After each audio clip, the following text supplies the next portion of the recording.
Bonjour à tous, c'est Isabelle de la chaîne Le Jour se lève. Je suis heureuse de vous retrouver pour cette troisième étape de notre voyage au cœur des noms de l'Éternel. Merci Père de te révéler à nous tel que tu es, dans toutes tes dimensions. Et je te prie de bénir et d'édifier ceux qui entendent cette exhortation. La dernière fois, nous avons contemplé Dieu dans sa grandeur. Il est le Très-Haut. Le Très-Haut sur toute la terre, nous dit le psaume 97. Et pourtant, la Bible nous montre aussi qu'il est très proche. L'Éternel est près de ceux qui ont le cœur brisé, dit le psaume 34. Écoutez cette parole extraordinaire dans Isaïe 57. Car ainsi parle le Très-Haut, dont la demeure est éternelle et dont le nom est saint. J'habite dans les lieux élevés et dans la sainteté. Mais je suis avec l'homme contrit et humilié, afin de ranimer les esprits humiliés, afin de ranimer les cœurs contrits. Oui, Dieu habite l'éternité, et il vient habiter avec l'homme brisé. Mais cette proximité n'est pas qu'extérieure. Pour celui qui accueille Jésus comme son Sauveur et son Seigneur, Dieu ne fait pas que vous visiter. Il vient demeurer en votre esprit. Par la nouvelle naissance, votre corps devient son temple, nous dit Jésus dans Jean 14, 23. Aujourd'hui, nous allons découvrir ou redécouvrir que le Dieu très haut est aussi le Dieu très proche. Il répond au manque, il restaure la blessure et il dépose sa paix dans l'angoisse. Le premier nom est Jéhovah-Jireh. Il apparaît dans Genèse 22, sur le mont Moridja. Isaac demande « Où est l'agneau ?» Et Abraham répond « Mon fils, Dieu se pourvoira lui-même de l'agneau pour l'Holocauste. » Et de fait, au moment ultime, Dieu arrête la main d'Abraham et Abraham voit le bélier. Il leva les yeux et vit derrière lui un bélier retenu dans un buisson par les cornes. Et Abraham alla prendre le bélier et l'offrit en holocauste à la place de son fils. Et voici le nom. Abraham donna à ce lieu le nom de Jéhovah-Jireh. C'est pourquoi l'on dit aujourd'hui « À la montagne de l'Éternel, il sera pourvu ». Jireh, ce n'est pas un Dieu qui réagit à la dernière minute. C'est le Dieu qui voit d'avance, qui prévoit, qui agit. Quand je n'étais qu'une masse informe, tes yeux me voyaient, lit-on dans le psaume 139, et sur ton livre étaient tous inscrits les jours qui m'étaient destinés, avant qu'aucun existât. Et Ésaïe 46, j'annonce dès le commencement ce qui doit arriver, et longtemps d'avance ce qui n'est pas accompli. Donc vous voyez, Dieu a déjà vu votre lendemain. Jésus nous dit que l'inquiétude ne produit rien. Qui de vous, par ses inquiétudes, peut ajouter une coudée à la durée de sa vie, dit-il. Et il nous appelle à nous confier en Dieu. Ne vous inquiétez donc pas, et ne dites pas que mangerons-nous, que boirons-nous, de quoi serons-nous vêtus, car toutes ces choses, ce sont les païens qui les recherchent. Votre Père céleste sait que vous en avez besoin. Alors, si vous êtes dans le manque aujourd'hui, souvenez-vous, j'irai à vue, j'irai pourvoira. Et j'aimerais ajouter une chose importante. Dieu ne promet pas seulement de donner un strict minimum. Il promet de donner tout ce dont nous avons besoin. Et ce n'est pas tout. Il pourvoit à tous nos besoins selon sa richesse, avec gloire, en Jésus-Christ. Dieu ne fait pas que suffire. Il donne aussi une mesure d'abondance pour que son peuple ne soit pas seulement secouru, mais équipé pour faire du bien. Dieu peut vous combler de toutes sortes de grâces, dit Paul dans Corinthiens, afin que, possédant toujours, en toutes choses, de quoi satisfaire tous vos besoins, vous ayez encore en abondance pour toute bonne œuvre. Et dans Éphésiens, il dit que Dieu peut faire, par la puissance qui agit en nous, infiniment au-delà de tout ce que nous demandons ou pensons. Vous voyez que par ce verset, vous pouvez mesurer quelle promesse est attachée à la présence, à l'habitation du Saint-Esprit en vous. Alors regardez Abraham. Dieu l'a béni, mais pas pour qu'il s'adore lui-même. Dieu l'a béni pour qu'il devienne une source. « Je ferai de toi une grande nation, lui dit-il, et je te bénirai. Je rendrai ton nom grand, et tu seras une source de bénédiction. Je bénirai ceux qui te béniront, et toutes les familles de la terre seront bénies en toi.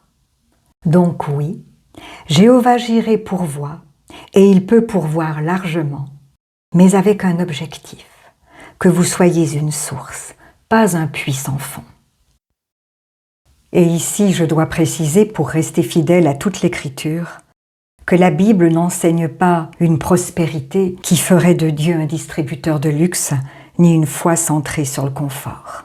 Paul dit à Timothée, « Ceux qui veulent s'enrichir tombent dans la tentation, car l'amour de l'argent est une racine de tous les maux. » Et il continue plus loin en recommandant à Timothée de dire aux riches de mettre leur espérance en Dieu, de faire le bien, d'être riche en bonnes œuvres, d'avoir de la libéralité. Donc Jireh n'est pas l'idole de la richesse. Jireh est le Dieu fidèle qui donne, qui équipe et qui vous rend capable de bénir. Et Jésus est la provision ultime, la garantie de tout le reste. Genèse 22 annonçait la croix. Et Paul pose une logique imparable. Lui qui n'a pas épargné son propre fils, dit-il dans Romains 8, mais qui l'a livré pour nous tous, comment ne nous donnera-t-il pas aussi toutes choses avec lui? Donc si Dieu a pourvu au salut, il n'oubliera pas le quotidien. Mais n'oublions pas l'ordre de Jésus dans Matthieu 6. Cherchez premièrement le royaume et la justice de Dieu, et toutes ces choses vous seront données par-dessus. C'est le verset que beaucoup de chrétiens ne méditent qu'à moitié. Ils ne retiennent que toutes ces choses vous seront données. Et ils passent leur temps à les attendre et à les chercher. Et ils ne les reçoivent jamais. Pourquoi? Parce qu'ils ont oublié qu'il leur faut d'abord chercher le royaume et la justice de Dieu. Alors à la question « Est-ce qu'il voit ce qui me manque ?» je réponds « Oui, il est Jireh. Mon Dieu pourvoira à tous mes besoins selon sa richesse, avec gloire en Jésus-Christ. » Alors maintenant, Dieu descend encore plus profond. Il ne s'arrête pas au manque matériel. Il touche nos corps et il touche nos blessures. Il se révèle comme Jéhovah Rapha. Le peuple vient de vivre la délivrance de l'Égypte, mais ils se heurtent à l'amertume du désert. Ils arrivèrent à Mara, mais ils ne purent pas boire les eaux de Mara parce qu'elles étaient amères. C'est pourquoi ce lieu fut appelé Mara. Dieu indique un bois à Moïse, il le jette dans l'eau et l'amertume disparaît. C'est là que Dieu prononce une promesse solennelle, un nom d'alliance. Si tu observes toutes ces lois, je ne te frapperai d'aucune des maladies dont j'ai frappé les Égyptiens, car je suis l'Éternel qui te guérit, Jéhovah Rapha. Remarquez bien, Dieu parle de maladie et il dit « je te guéris ». Rapha n'est pas un Dieu théorique, il est réel, il est vivant. Il ne fait pas un pansement superficiel, il restaure. Aussi, le psaume 103 invite notre âme à bénir l'Éternel. Mon âme bénit l'Éternel et n'oublie aucun de ses bienfaits. C'est lui qui pardonne toutes tes iniquités, qui guérit toutes tes maladies.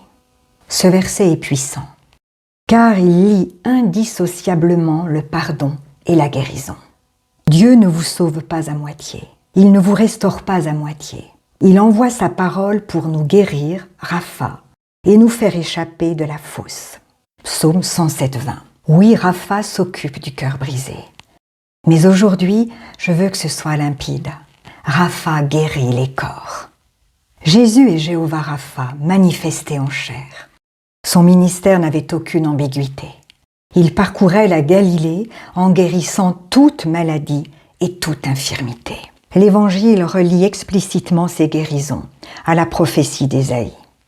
Il guérit tous les malades afin que s'accomplisse ce qui avait été annoncé par Ésaïe. Il a pris nos infirmités et il s'est chargé de nos maladies. La maladie appartient au domaine de l'ennemi. Mais Jésus est venu pour délivrer tous ceux qui étaient sous l'empire du diable.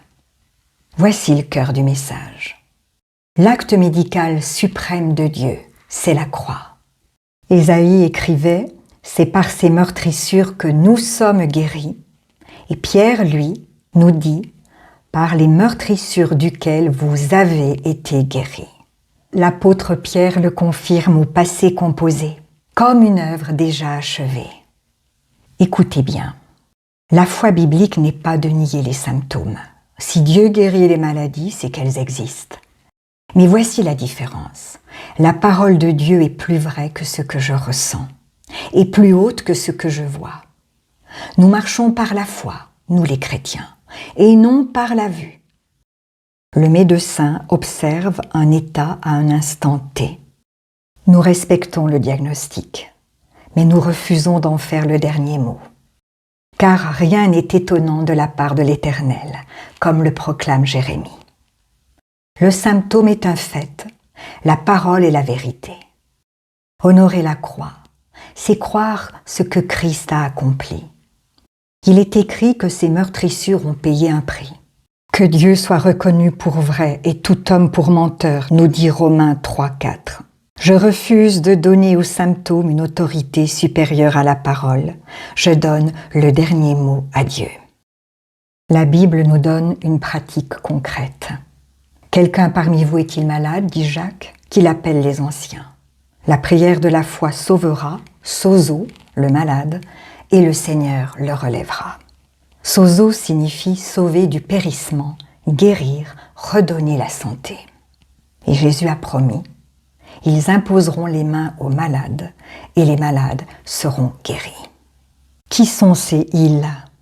Jésus parlait de ses disciples, de ceux qui croient en lui et agissent en son nom. Il parlait de vous, chrétiens, si vous demeurez dans sa parole. Alors aujourd'hui, déposez vos symptômes à la croix. Laissez-les là où Christ les a pris et recevez, dans un échange divin, la vie que Christ vous a acquise par ses souffrances. Alors à la question « Qui peut guérir mon corps ?» que répondez-vous? Nous répondons ensemble avec foi. Il est Rapha, car il est l'Éternel qui vous guérit, qui guérit toutes vos maladies, par les meurtrissures duquel vous avez été guéris. Mais une question demeure. Une fois que le corps est touché, une fois que la provision est là, que se passe-t-il dans nos pensées? Le combat a laissé des traces. La maladie a engendré de l'inquiétude. Le manque a créé du stress. On peut être guéri physiquement, mais rester tourmenté intérieurement. On peut avoir la provision dans la main, mais avoir encore la peur au ventre. Et c'est ici que Dieu descend encore plus profondément dans les mécanismes de l'âme. Après avoir pourvu, Jiré, et après avoir restauré, Rapha, il vient établir un état durable de sécurité intérieure. Il ne veut pas seulement que vous soyez réparés, il veut que vous soyez dans le repos. Face au trouble, face à l'anxiété qui survit même après la délivrance, il se révèle sous un nom qui est une forteresse pour l'âme. Yahweh Shalom, l'Éternel est paix. Dans Juge 6, Israël est écrasé par les Madianites. C'est la ruine, la peur, l'oppression. Gédéon bat le froment en cachette, terrassé par la crainte. C'est dans ce climat de guerre que l'ange de l'Éternel lui dit « Sois en paix, ne crains pas, tu ne mourras pas ». Gédéon bâtit alors un autel à l'Éternel et lui donne pour nom Jéhovah Shalom. Notez bien, l'armée ennemie est encore là, Le pays est toujours pillé, la circonstance n'a pas changé, mais Gédéon, lui, a changé. Il a reçu une paix qui précède la victoire. Que veut dire shalom? Ce n'est pas juste un calme psychologique. En hébreu, ce mot signifie plénitude, intégrité, harmonie, ordre rétabli. Et Dieu révèle le chemin de cette paix, la confiance ferme. À celui qui est ferme dans ses sentiments, tu assures la paix, parce qu'il se confie en toi. Shalom, c'est quand tout est à sa place sous l'autorité de Dieu. Ce n'est pas un sentiment qui va et vient selon la météo de votre vie. C'est une paix que Dieu assure à celui qui se confie en lui. Shalom ne donne pas seulement la paix, il est la paix. Là où il règne, le chaos doit s'aligner. Jésus est la manifestation parfaite de Yahweh Shalom. Regardez-le dormir dans la barque au milieu d'une tempête qui terrifie des marins expérimentés. Pourquoi dort-il? Parce qu'il est la paix incarnée. Je vous laisse la paix, je vous donne ma paix, nous dit-il. Je ne vous la donne pas comme le monde la donne, que votre cœur ne se trouble pas et ne s'alarme pas. Le monde donne une paix.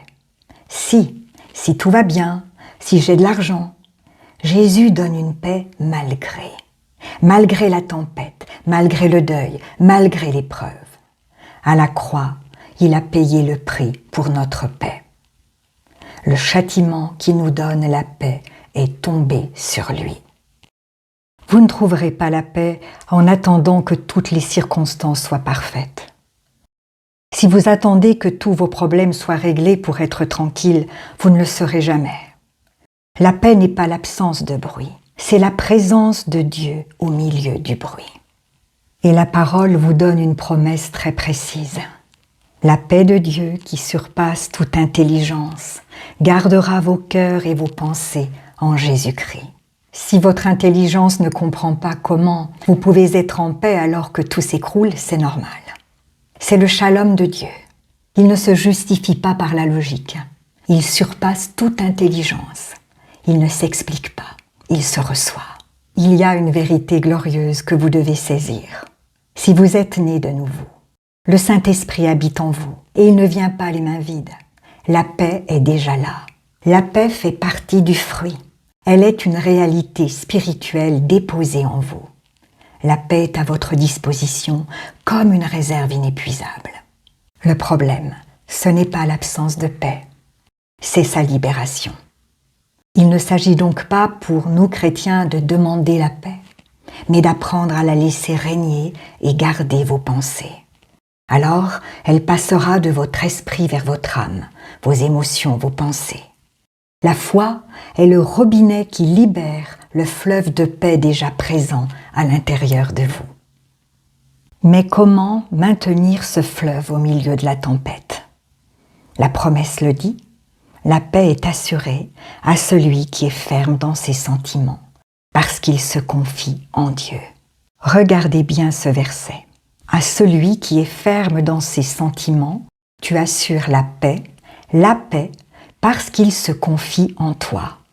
En hébreu, il est écrit « Shalom, shalom », une paix double, une paix parfaite. À qui Dieu assure-t-il cette paix totale? À celui qui est ferme dans ses sentiments. La paix parfaite n'est pas pour ceux qui essaient de croire, mais pour ceux qui prennent la décision irrévocable de faire confiance. La fermeté, c'est dire « peu importe ce que je vois, j'ai décidé que Dieu est fidèle. Seigneur, je me confie en toi. » C'est votre fermeté à croire qui verrouille la porte à l'anxiété. Dieu assure la paix, mais vous assurez la fermeté de votre décision. Enfin, écoutez l'ordre que Jésus nous donne. Il ne nous laisse pas sans direction. Il donne un commandement et ce n'est pas une suggestion. Il donne la clé. Que votre cœur ne se trouble pas. Croyez en Dieu et croyez en moi, dit-il dans Jean 14. Jésus place la responsabilité entre nos mains. Il dit que ton cœur ne se trouble pas. Il nous montre que nous avons un pouvoir sur l'état de notre cœur. Comment? Par la foi. Croyez en Dieu, croyez en moi. La foi, c'est la clé unique. Si le trouble entre, c'est que la foi est sortie. Si la foi entre, le trouble doit partir. Invoquer Yahvé Shalom, ce n'est pas demander à Dieu de faire disparaître les problèmes. C'est exercer notre foi pour interdire au trouble d'habiter notre cœur. La foi dit au chaos, tais-toi, mon roi est là. La réponse biblique au trouble, c'est la foi. Croire Dieu, croire Jésus, revenir à la parole et laisser la paix garder le cœur. Alors à la question, comment garder mon repos? Je réponds avec foi. Je décide d'être ferme. Je refuse le trouble. La paix est en moi par le Saint-Esprit. Je choisis de me confier en Dieu. Je reviens à l'ordre de Jésus et je reçois la paix qui garde mon cœur et mes pensées. Amis auditeurs, depuis la première séance, nous n'avons pas appris des mots religieux. Nous avons reçu des révélations du caractère de Dieu. Nous avons vu Elohim, le Dieu créateur, celui qui fait exister ce qui n'existait pas. Et ce même Dieu ne s'arrête pas à créer le monde. Il recrée aussi les vies. Quand quelqu'un vient à Christ, ce n'est pas une amélioration par efforts humains, c'est une œuvre de création divine. Si quelqu'un est en Christ, il est une nouvelle créature. Puis nous avons vu Yahvé, l'Éternel, le Dieu personnel, le Dieu d'alliance, fidèle de génération en génération. Nous avons vu Adonai, le Seigneur, notre Maître, celui à qui nous appartenons. Puis nous sommes montés dans la tour forte, El-Elyon, le Très-Haut, au-dessus de tout ce qui vous domine. El-Olam, le Dieu de l'éternité, qui tient le début et la fin. Yahvé Sabaoth, l'Éternel des armées, celui qui combat pour vous. Et aujourd'hui, Dieu est descendu jusque dans votre quotidien. Jéhovah Jiré, l'Éternel pourvoit. Jéhovah Rapha, l'Éternel guérit. Jéhovah Shalom, l'Éternel est paix. Voici la vérité qui lie tout. Yahvé n'a pas changé. Il est au-dessus, il est avec vous, il agit, il pourvoit, il guérit, il garde. Dieu est pour nous un refuge et un appui, un secours qui ne manque jamais dans la détresse. Je vous propose maintenant de vous associer à ma prière si vous le souhaitez. Père, au nom de Jésus-Christ, nous venons vers toi. Tu es Elohim, notre Créateur, et tu recrées nos vies en Christ. Tu es Yahweh, l'Éternel, le Dieu d'alliance, fidèle pour l'éternité. Tu es Adonai, notre Seigneur. Nous nous soumettons à ton autorité avec confiance. Tu es El-Elyon, le Très-Haut. Tu es au-dessus de tout. Tu es El-Olam, le Dieu éternel. Tu tiens notre avenir. Tu es Yahvé Sabaoth, l'Éternel des armées. Tu combats pour nous. Et aujourd'hui, nous recevons ce que tu as révélé dans notre quotidien. Jéhovah Jiré pour nos besoins. Jéhovah Rapha pour nos corps. Nous honorons la croix et nous recevons la guérison acquise par les meurtrissures de Jésus. Tu es Jéhovah Shalom pour nos pensées. Seigneur, nous nous déchargeons sur toi de tous nos soucis et nous venons à toi pour recevoir le repos. Merci Éternel, nous croyons, nous recevons et nous te rendons gloire. Au nom de Jésus-Christ, Amen.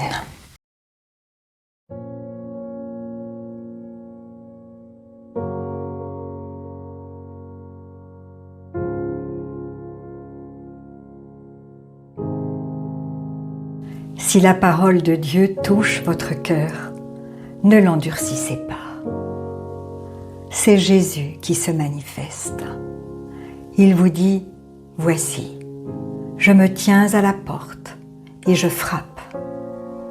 Si quelqu'un entend ma voix et ouvre la porte, j'entrerai chez lui. Je souperai avec lui et lui avec moi. » Alors, si vous n'avez pas encore fait de Jésus votre Sauveur et votre Seigneur personnel, vous pouvez maintenant le faire. Déclarez à haute voix et d'un cœur sincère: Père, je te remercie parce que tu as envoyé Jésus-Christ mourir sur la croix pour mes péchés, et tu l'as ressuscité des morts. Je désire, du plus profond de mon cœur, recevoir ton pardon et être racheté par le sang de Jésus. Jésus, je t'accueille maintenant comme mon Sauveur et mon Seigneur. Je renonce désormais au péché et je veux te suivre tous les jours de ma vie. Au nom de Jésus. Amen. Si vous avez fait cette prière, dites-le nous simplement dans les commentaires. Nous prierons pour vous et nous nous réjouirons avec le ciel tout entier, car Jésus a dit « Il y a plus de joie dans le ciel pour un seul pécheur qui se repent que pour 99 justes qui n'ont pas besoin de repentance. » Puis continuez de vous fortifier et de vous purifier par la parole de Dieu. La foi vient, mais elle ne vient que d'une seule source, de ce que l'on entend de la parole de Christ. Demandez au Saint-Esprit de vous guider et de vous éclairer. Il vous conduira dans toute la vérité. Il vous équipera pour toutes les circonstances de votre vie. Vous verrez que peu à peu, il vous révélera ce que ne peuvent comprendre ceux qui ne s'attachent pas à la parole.